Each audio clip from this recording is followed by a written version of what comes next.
Welcome to another movie plot and enjoy the memories. It takes place a million years ago when the planet looked like the Canary Islands.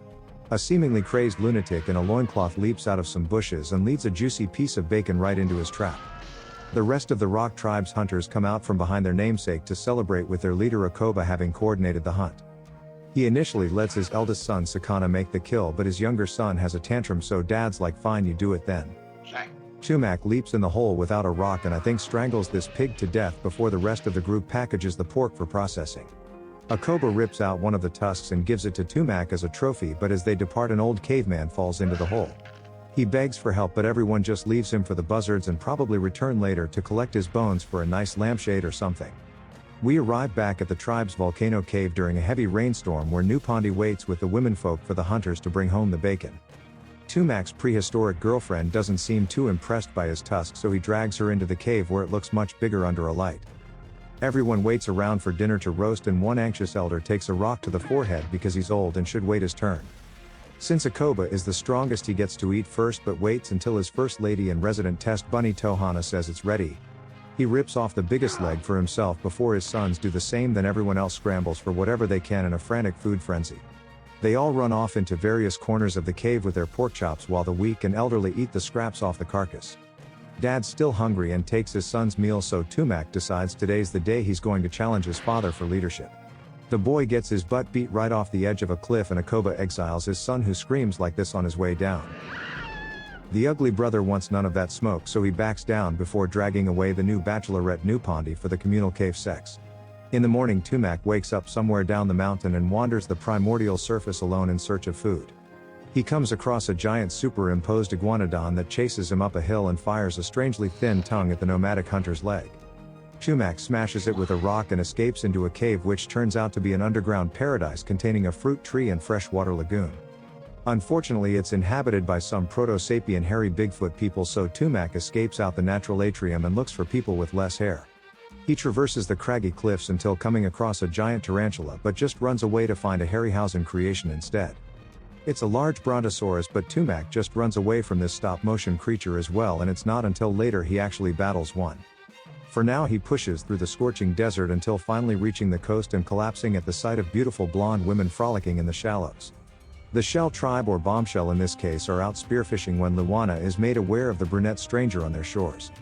She tells the other girls to keep back while she checks on him when suddenly a giant sea turtle appears over the sand dune. It's probably just trying to make it back to the ocean, but Loana blows her conch to summon the blonde mullet and chocolate-bearded male folk. She drags and rolls the unconscious Tumak down the beach when the hunters arrive and begin hurling rocks and spears towards the threat. Again, not sure if this thing is even dangerous, but under the leadership of Ahot they push the turtle back into the ocean anyway and he paddles away. Second cave girl Sura cradles Tumak's head, but Loana's like, piss off, this is my man, as she's already fallen in love with his blistered up face. The jealous Ahot says, didn't you see me fight the torta for you, when Tumak wakes up to loving stares on one side and piercing gazes on the other. The entire tribe swarm him, which would be terrifying in itself, but also carry him back to their village like a pig for roasting. Loana runs ahead to ask the elder Pato for permission, then they lay the injured man on some fluffy pelts to recover from his wounds. These people are much more sophisticated than the rock tribe, having built structures outside and painted murals for teaching. Tumak notices Loana giving him the googly eyes, then she does the strangest thing he's ever seen when she shares her food with him. He's so used to fighting over meals back home, but Loana just keeps batting her eyelashes at him to assure Tumak that he's among friends. She then sits only a couple of feet away staring at Tumak as he chows down the first fish he's ever eaten like he's in a race.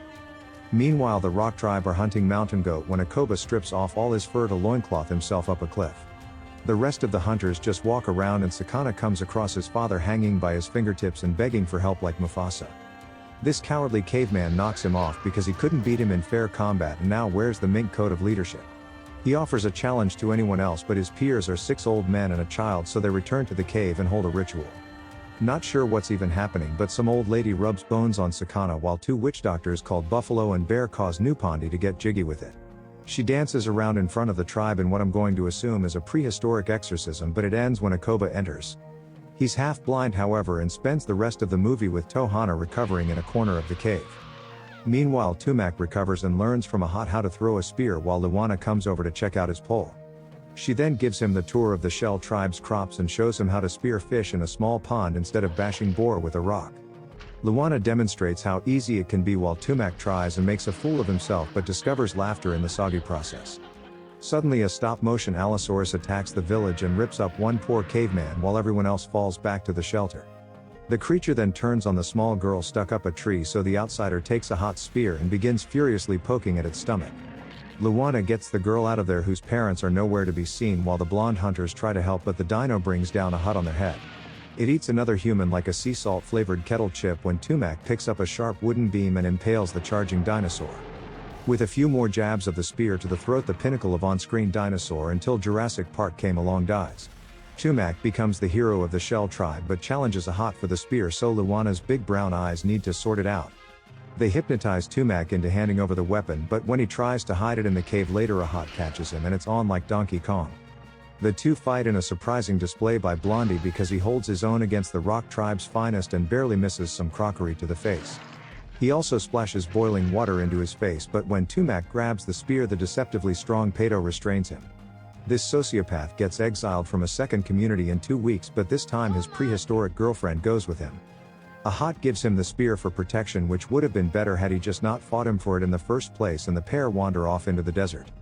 Loana gets dragged along and struggles to keep up all the way back to the Bigfoot den for a drink of water and some fresh fruit.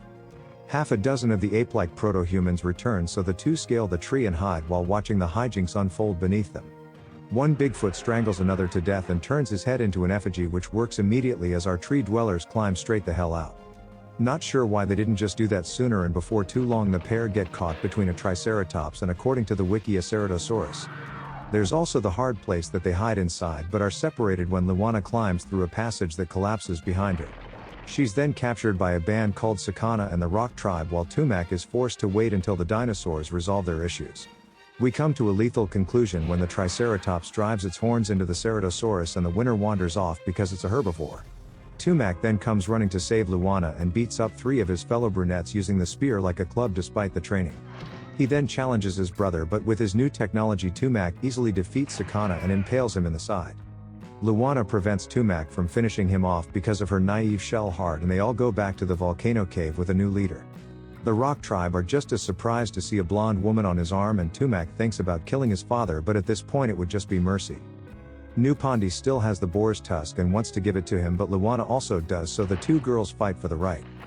In a shameless display that none of the men complain about, Nupondi tries to stab Loana with a horn but gets disarmed. She then grabs a flaming stick and begins beating this girl, who needs to save herself because her boyfriend doesn't lift a finger. Loana counters with a piece of fur that must be awfully heavy because it knocks Nupondi out cold and ends the fight. The tribe then wants her to bludgeon the loser to death with a rock, such as tradition, but the new leader knows that 2 babes are better than 1. He tells everyone to get back to their caveman work while the women form a cocoon around the blonde girl with their bodies. The next day Tumak teaches the hunters how to make spears before Loana brings them somewhere to cool off because apparently they've never been swimming. Everyone just looks at the lake like it's lava, and Tumak even needs Loana to save him from drowning at one point.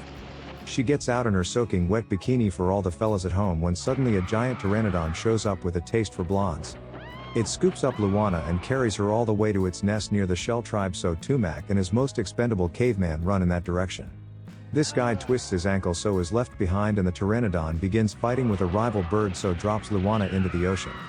By the time Tumak reaches the coast, he thinks the dinosaurs have made a meal of Loana but doesn't see she just washed up down the beach. He now has the long trek back to the volcano while carrying his injured friend, but Loana only has a short trip to the Shell tribe. She convinces Pato to send the hunters back with her to the Rock tribe, and Sura is also with them for some reason. Loana reconnects with Tumak, who's just as happy to see all the hunters as his woman because Sakana's men have betrayed him again and surround the cave entrance. They think he's inside and beat up Akhoba again when suddenly the Shell tribe attack from the flank in a bloody skirmish. The Rock tribe spend less time fighting and more time trying to kidnap them a Blondie, so the elderly hurl rocks at their own people from above. As they drag the women away while killing a few of the men, Ahot saves Sura, and that's the last we see of them. Some of the women like Nupondi also bludgeon their own side while Tumak finds his brother carrying Loana over his shoulder. The two fight, but since punches haven't been invented yet, they just roll around on the ground until the volcano erupts. It's been rumbling for days, these people just thought it was the gods or something, and as they all flee, Sakana continues to try to take Loana. Tumak impales his brother with a spear and finally kills him, while their dad and Tohana perish together when the cave collapses on them. Nupondi dies when the ground beneath her opens up and they show the iguana go the same way like it was an important character. Once the earthquakes have passed and the surface has been reshaped, the combined tribe of rock and shell survivors emerge from a crag. They look out over the disgusting sepia-toned landscape before all leaving to find a new place to live. And the movie ends.